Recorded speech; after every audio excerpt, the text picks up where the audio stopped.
नमस्कार। Divya one channel पर आपका स्वागत है। आज हम रावण के पूर्वजों के बारे में जानेंगे, लेकिन उससे पूर्व एक प्रश्न। आखिर रावण में ऐसा क्या था कि उसका नाम भारत के इतिहास में अमर हो गया? क्या केवल इसीलिए कि स्वयं प्रभु श्री राम ने उसका वध किया? इस दृष्टि से देखा जाए तो प्रभु श्री रामचंद्र जी ने ताड़का, खर, दूषण, विराध, सुबाहु व कुंभकर्ण जैसे हजारों असुरों का वध किया, जो किसी भी प्रकार रावण से बल में या छल में निम्न नहीं थे। तो फिर रावण में ऐसा क्या था? रावण से जुड़ी इन्हीं रोचक कहानियों को दिव्य वन चैनल आपके समक्ष लेकर आया है। इस वीडियो में हम रावण के पूर्वजों के बारे में जानेंगे। रावण के पूर्वजों का उद्गम ब्रह्मा जी से होता है। प्रजापति ब्रह्मा जी के अनेक पुत्रों में पुलस्त्य नामक एक पुत्र थे, जो तपस्या व धर्म के प्रत्यक्ष रूप थे। पुलस्त्य ऋषि ने भारतखंड के विभिन्न स्थानों पर तपस्या की। इसी क्रम में वह राजऋषि त्रिनबिंदु के आश्रम पहुंचते हैं और वहां अपने तप व धर्म के कार्यों में लीन हो जाते हैं। एक दिन कुछ कन्याएं क्रीड़ा करती हुई उनके आश्रम पहुंच जाती है, जिससे उनकी तपस्या में विघ्न उत्पन्न होता है। इससे क्रोधित होकर ऋषि पुलस्त्य घोषणा कर देते हैं कि कल से जो कन्या वहां आएगी वह उसी क्षण गर्भवती हो जाएगी। यह सुनकर वह कन्याएं घबरा जाती है और ऋषिराज से क्षमा याचना कर वहां से चली जाती है। अगले दिन राजर्षि त्रिनबिंदु की कन्या श्राप से अनभिज्ञ अपनी सखियों से मिलने ऋषि पुलस्त्य के आश्रम पहुंच जाती है, किंतु उसे वहां कोई नजर नहीं आता। उसी समय महर्षि पुलस्त्य वेदाध्ययन कर रहे थे, जिसका स्वर उस कन्या के कानों में पड़ता है। वेद पाठ का स्वर सुनते सुनते वह कन्या पुलस्त्य ऋषि के आश्रम पहुंच जाती है। वहां पहुंचते ही उस कन्या को अपने शरीर में अकस्मात परिवर्तन अनुभव होता है। उसका शरीर गर्भवती स्त्री के समान पीला पड़ जाता है। यह देख वह कन्या घबराकर अपने पिता के पास पहुंच जाती है। वह रुदन स्वर में अपने पिता को उसके शारीरिक परिवर्तन की बात से अवगत कराती है।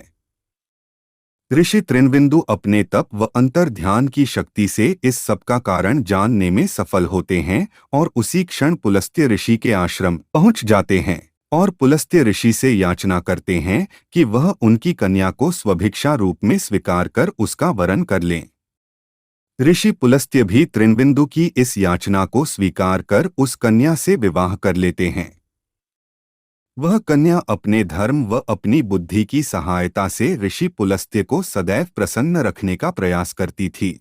इससे प्रसन्न होकर ऋषि पुलस्त्य उसे पुत्र प्राप्ति का वरदान देते हैं। कुछ समय के बाद वह कन्या एक पुत्र को जन्म देती है।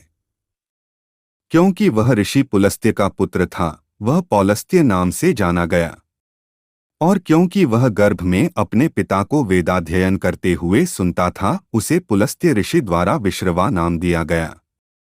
विश्रवा भी पिता समान अल्पायु से ही तप व ध्यान में लीन हो गया। उसने अनेक वर्षों तक कठोर तपस्या की। इससे प्रभावित होकर महामुनि भारद्वाज ने अपनी पुत्री का विवाह विश्रवा से करा दिया। कुछ समय बाद भारद्वाज पुत्री ने एक अलौकिक पुत्र को जन्म दिया। ऋषि विश्रवा का पुत्र होने के कारण उसका नाम वैश्रवण रखा गया। वैश्रवण भी यश, धर्म व परोपकार से परिपूर्ण थे। वह तपस्या की पराकाष्ठा के प्रत्यक्ष रूपा थे। उनके इन्हीं गुणों के कारण प्रजापति ब्रह्मा जी उनसे प्रसन्न होकर उन्हें वरदान मांगने को कहते हैं। वैश्रवण प्रजा की रक्षा के उद्देश्य से उन्हें चौथे लोकपाल के रूप में नियुक्त करने का वर मांगते हैं।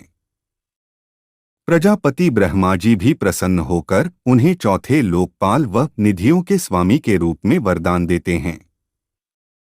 वैश्रवण यह वरदान पाकर सभी के द्वारा पूजे जाने लगे और उन्होंने कुबेर नाम से भी प्रसिद्धि पाई। इसके अलावा ब्रह्मा जी कुबेर जी को एक और वरदान देते हैं।